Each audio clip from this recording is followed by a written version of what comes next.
ಕೆಳಗ್ ಬಿದ್ದೋಗಿದ್ದಾಳೆ, ಹೋಗ್ ನೋಡ್ರೋ. ನೀವ್ ಹೋಗ್ರೋ.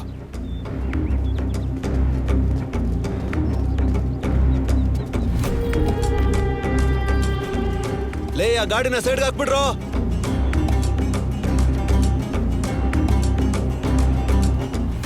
ಮೇಲೆ ಬರೋದಕ್ಕೆ ತುಂಬಾ ಟೈಮ್ ಇದೆ. ಅಷ್ಟ್ರಲ್ಲಿ ಇವಳು ಕತೆ ಮುಗಿಸ್ತೀನಿ.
Good morning sir. ಮಾರ್ನಿಂಗ್. ಹುಲಿ, ಹೇಗಿದ್ಯಾ? I am fine sir. ನೀವ್ ಹೇಗಿದ್ದೀರಾ? ಚೆನ್ನಾಗಿದ್ರೆ ಬಾ ಅಂತ ಯಾಕೆ ಹೇಳ್ತೀನಿ, ನನಗೆ ಒಂದು ಸಣ್ಣ ಹೆಲ್ಪ್ ಆಗಬೇಕು. ಬಟ್ ಅನ್ಅಫಿಷಿಯಲ್ ಆಗಿ ನಿನಗೆ ನಂದಿಯಾಲ್ ಗೊತ್ತಲ್ವಾ? ಗೊತ್ತಿದೆ ಸರ್. ಅಲ್ಲಿ ಸಸ್ಪಿಷಿಯಸ್ ಆಗಿ ಕೆಲವು ಆಕ್ಟಿವಿಟೀಸ್ ನಡೀತಾ ಇದೆ. ಎಲ್ಲರೂ ಅನ್ಕೊಂಡಿರೋದು ಅದೆಲ್ಲ ಮಾಮೂಲಿ ಅಂತ, ಆದ್ರೆ ಅಲ್ಲಿ ನಡೀತಾ ಇರೋದು ಯಾರು ಊಹೆ ಮಾಡಿದಿರುವಂಥದ್ದು. ಎಸ್ಪೆಷಲಿ ಯಾರೆಲ್ಲ ಹೆಣ್ಮಕ್ಳಿಗೆ ಅನ್ಯಾಯ ಮಾಡ್ತಿದ್ದಾರೋ ಅವರು ಸತ್ತೋಗ್ತಾ ಇದ್ದಾರೆ. ಅದು ಕೂಡ ವಿತೌಟ್ ಎನಿ ಕ್ಲೂಸ್. ಲಾಸ್ಟ್ 2 ಕೂಡ ಒಂದು ರೇಪ್ ಕೇಸ್ಗೆ ಸಂಬಂಧಪಟ್ಟಿದ್ದು. ಭಾರ್ಗವ್, ಈ ಹುಡುಗಿ ಹೆಸರು ಶ್ರಾವಣಿ. ಸಾಯೋದಕ್ಕೆ ಮುಂಚೆ ಅವರು ಈ ಹುಡುಗಿನ ಫಾಲೋ ಮಾಡಿದ್ದಾರೆ. ಇದಕ್ಕಿಂತ ಭಯಂಕರವಾಗಿರೋದು ಇನ್ನೊಂದಿದೆ. ನಂದಿಯಾಲ್ನ ಕ್ರೈಮ್ ರೇಟ್ ಅಲ್ಲಿ ಅವ್ರದೇ ಜಾಸ್ತಿ ಇರೋದು. ಅವ್ರ ಫೋಟೋಸ್ ಕೂಡ ಇದೆ, ಕೊಡಿಲಿ.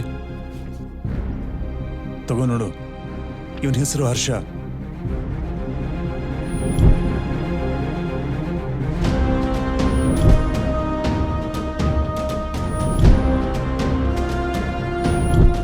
ಇದೆಲ್ಲದಕ್ಕಿಂತ ಭಯಂಕರವಾಗಿರೋದು ಇನ್ನೊಂದಿದೆ. ಅದು ನಂದಿಯಾಲ್ನಲ್ಲಿ ಇರೋಂಥ ಹೆಣ್ಮಕ್ಳನ್ನೆಲ್ಲ ಅತ್ಯಂತ ಭಯ ಪಡಿಸಿರೋಂಥ ಕ್ರೈಮ್. ಈಗ ನಂದಿಯಾಲ್ನಲ್ಲಿ ಹೆಣ್ಮಕ್ಳಿಗೆಲ್ಲ ತುಂಬಾನೇ ಕಷ್ಟ ಆಗಿದೆ. ಯಾರ ಹತ್ರನೂ ಹೇಳ್ಕೊಳಕ್ ಆಗದೆ ಇರೋಂಥದ್ದು. ಅದು ಕೊಡಿ.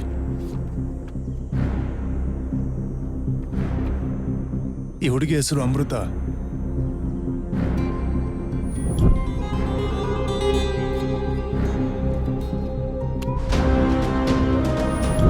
ನಂದಿಯಾಲ್ ತುಂಬಾ ಈ ಸಮಸ್ಯೆ ದಿನೇ ದಿನೇ ಹೆಚ್ಚಿಗೆ ಆಗ್ತಾನೆ ಇದೆ. ಜನರಿಗೆಲ್ಲ ಗೊತ್ತಾಗೋಕ್ಕೂ ಮುಂಚೆ ನಾವಲ್ಲಿಗೆ ಹೋಗಿ ಸರಿಪಡಿಸ್ಬೇಕು. ಇಷ್ಟೆಲ್ಲ ಆಕ್ಟಿವಿಟೀಸ್ ನಡೀತಾ ಇದೆ ಅಂತ ಗೊತ್ತಾದ್ರೆ ಇಡೀ ದೇಶದ ದೃಷ್ಟಿ ನಂದಿಯಾಲ್ ಕಡೆಗೆ ಬಿದ್ದೇ ಬೀಳುತ್ತೆ.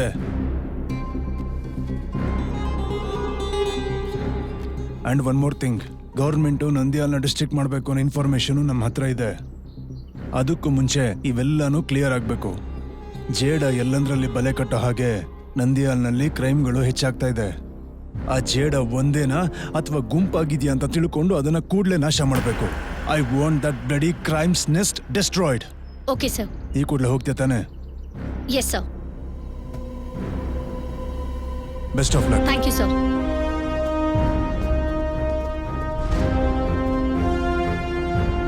ಅವ್ರು ಯಾರಿಗೂ ಗೊತ್ತಿಲ್ಲ ಅನ್ಕೊಂಡಿದ್ದಾರೆ. ಅವ್ರಿಗೆ ಗೊತ್ತಾಗ್ದಿರೋ ಹಾಗೆ ನೀನಲ್ಲಿಗೆ ಹೋಗ್ಬೇಕು. Sure sir.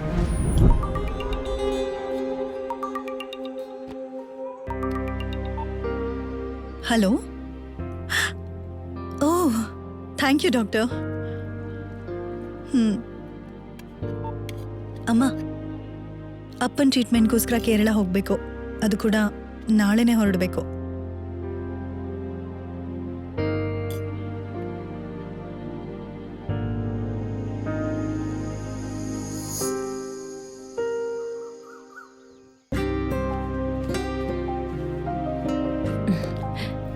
ಲೋ,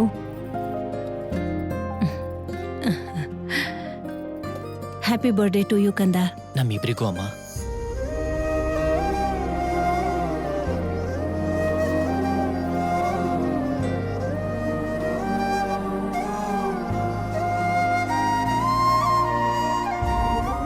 ಅವನಿಗೋಸ್ಕರನಾ? ಹೌದಮ್ಮ, ಇವತ್ತು ನಾವು ಹುಟ್ಟಿದಿನ ಅಲ್ವಾ, ಅದಕ್ಕೆ ಅವನ್ನ ರೆಡಿ ಮಾಡಿಸಿ ಚೆನ್ನಾಗಿರೋ ಫೋಟೋ ತೆಗಿತೀನಿ. ಸಾಗರ್ ಬಗ್ಗೆ ಡಾಕ್ಟರ್ಸ್ ಹತ್ರ ಸರಿಯಾಗಿ ಕೇಳ್ಕೊತೀನಿ.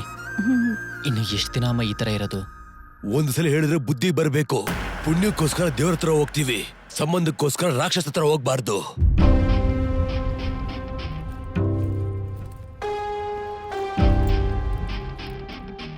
ಏನೇ ಆದ್ರೂ ಜೊತೆಗೆ ಹುಡ್ತವ್ರಲ್ವಾ. ಇದು ಕಲಿಯುಗ ಕಣ.